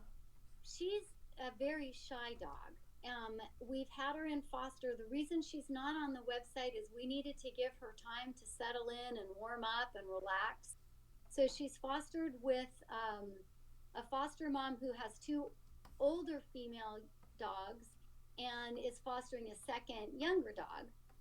I told you we had fabulous fosters. Mm-hmm. And so she's really made good progress. We had signed her up for once a week doggy daycare to help her with her socialization. But then with the shelter in place mandates, even though doggy daycare was still open at that time, people were home, they weren't utilizing it. So where she was going to go didn't stay open. If we still have her when that changes, we will do that with her, and that would probably be very helpful for her.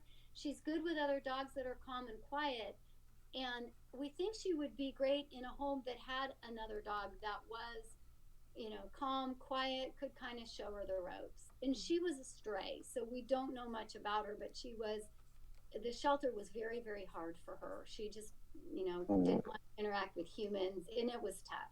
So that's Quinn. She has been posted on Nextdoor in various places, and I think on social media, but she never made it to the website because we had so many people who had responded.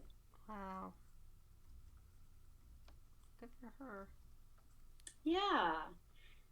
So now it's a question of finding the right person. And we've had to change because of the coronavirus. We've had to change our process. I mean, normally what it would be is people call, we screen the potential adopters, we set up meetings for them at the home of the foster. Well, we can't really do that right now because we don't want to put our fosters at risk. We don't want to put the potential adopters at risk either. So now what we're doing is we're doing the same screening. That's no different. But we're doing it all over the phone. And then we're doing meet and greets over video.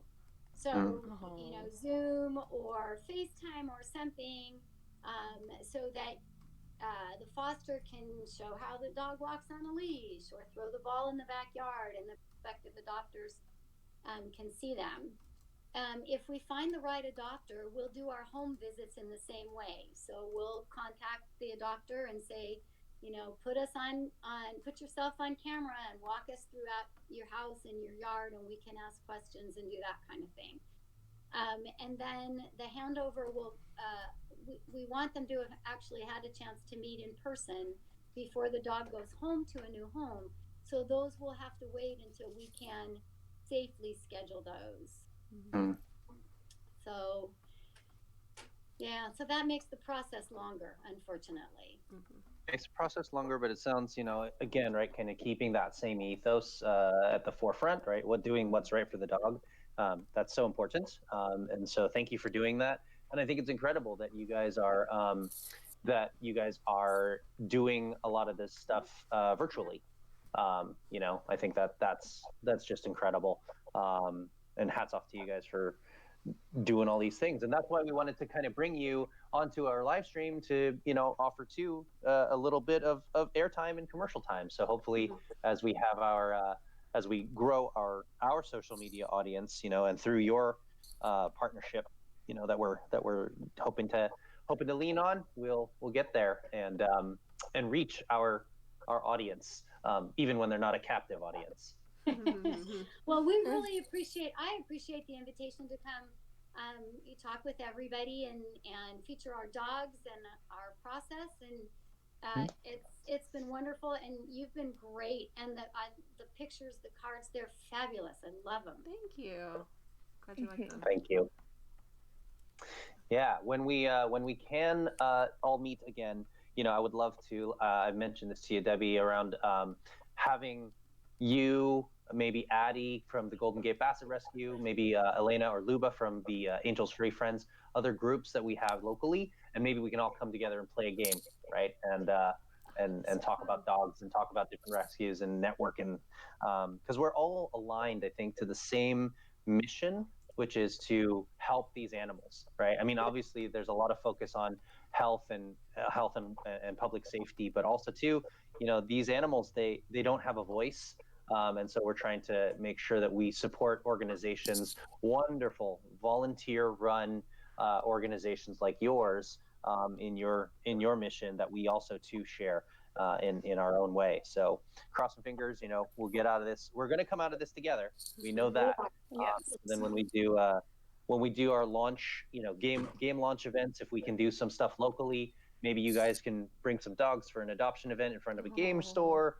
We'll have the game shop inside. We'll all be talking about the same thing. Lots of different ideas. So I look forward to continuing our conversations and partnering with the Golden Gate Labrador Retriever Rescue. Well, thank you, and same here. Yay. I was negligent. I didn't give a 30-minute warning. And now we have minutes. Like a 5-minute, yeah. Oh no. Oh no. I need to wrap this piece up real quick, huh? Yeah, I know. Come on, Sarah. That's my favorite question that I give to Sarah. When's it gonna be done? Because Everybody asks me like, when's the game done? But yeah, we're plugging along, we're chugging along, and we want to make sure that our project is quality enough that whenever we hear other organizations, rescue organizations, are joining our pack, we can proudly share that. Any closing thoughts, team? No, I'm just perpetually grateful for having experts on to share more about what it's like and to work with rescues and work with these dogs. Because like I said, I love dogs and I always have, but there's still a lot of things that I haven't been able to have firsthand experience with, including volunteering for animal shelters or rescues or whatever. And so it's always like the stories that we heard last week with the Basset Rescue and the stories that we're hearing today are definitely going to make their way into the cards, into the game, and help. There's going to be a piece of these rescue dogs in our game, and that's amazing. Well, I'm really looking forward to hearing the game. And if you want some exposure to volunteering, I'm happy to give you some exposure to volunteering. Yeah, you need some paintings or something. Yeah. You know what? Sure, of course. Oh yeah. There's so many different ways you could contribute. Awesome. Well, yeah, I mean, you know where to find me. Yes. Yeah, if you need social media graphics. Oh yeah, that's true. Yeah, can help you out. Hey, wait a minute. Hey, wait, don't leave me. No. Okay. Don't leave me alone. We've promise not to steal. Yeah. Okay. Thanks. Yeah. No. But I think it is about networking and about sharing the mission that really kind of binds us together, right? And we as people, I just love making these connections because it's really wonderful to hear what good things are happening, especially today's, right? Mm-hmm. And also too that is going to happen and be there long term. You've been with the Golden Gate Lab Rescue since for 9 years. They've been around since 1986. I think that these are wonderful stories that need to really come forwards. And we'll try to put we're putting as much of this fun, this whimsy, and this narrative, this story of hopefulness into our game, so that when people when I've mentioned this game to people. And I say, oh yeah, you take on the role of a dog at a shelter and you're going to get adopted. Sometimes people go, ooh. And I'm like, why do you do that? Why is that that way? And I think that, our game can hopefully change some hearts and minds. I know we're different because other games where it's featuring dogs prominently, the dog is the enemy, or the dog is, just kind of a side character that you would get alongside, other equipment. I think that this is really, that's why I wanted to bring this forwards and really talk about, well, the bond that dogs make with their human, and kind of finding that right match, whatever cards are dealt. I got one in, Kiki. I got one in. Yes. That's funny. So wonderful. Awesome. Well, thank you as always, Sarah, to our technical director and illustrator, and thank you for letting us watch what it is that you're doing to really breathe life into these images. Thank you, Kiki, for joining us and talking about the design and what it really takes to frame this up well. And then Debbi, of course, sharing your insight into labs and the Golden Gate Lab Rescue. Do we have the frame to put this card to put this illustration in, Sarah? No, I don't think we don't have the frame, but we have. We don't have the frame. A frame. We have a sizing frame. Yeah. So and I mean, especially this is what we want to do for our cards and really kind of again bring that fun, that energy, right, through the illustration, through the design. To our players and our fellow pack members like you, Debbi. So yeah. This card isn't quite done. I still need to touch up the grass, and I'm going to help do a little bit of something with making the foreground, middle ground, background pop a little bit more. But anyway, card in a frame. We're mostly done. Yeah. This is actually that kind of works, right? Like birthday, Yeah, birthday for toys me. and treats for me. Yeah, for me, and not for these two little ones. That's beautiful. The frames look so good. It's really, really great. So, all right, folks, ladies and gentlemen, thank you for those of you who joined us live. And if you're watching this, now or in the future, like, share, subscribe, and do all those wonderful things. But one thing that I really ring that bell. Mhm. One thing that I really hope that, as we continue to share this story and share this project, sharing these videos, sharing our project could help save lives, right, for these rescue dogs and really help them start on their journey with their humans. So looking forwards to it. Yeah. All right, well. And thank you, Alex, and everybody for this. This has been a really wonderful experience, and it will be great for the dogs. Yeah, thank you so much for joining us and for telling us about the dogs you have available. That was awesome. You're welcome. That's great. All right. Well, thank you, Sarah, Kiki, and Debbie, and to all of our friends and family and fans that are out there. We'll talk to you on the next live stream. Stay safe. Yeah. Thanks, everyone. Everybody. Bye.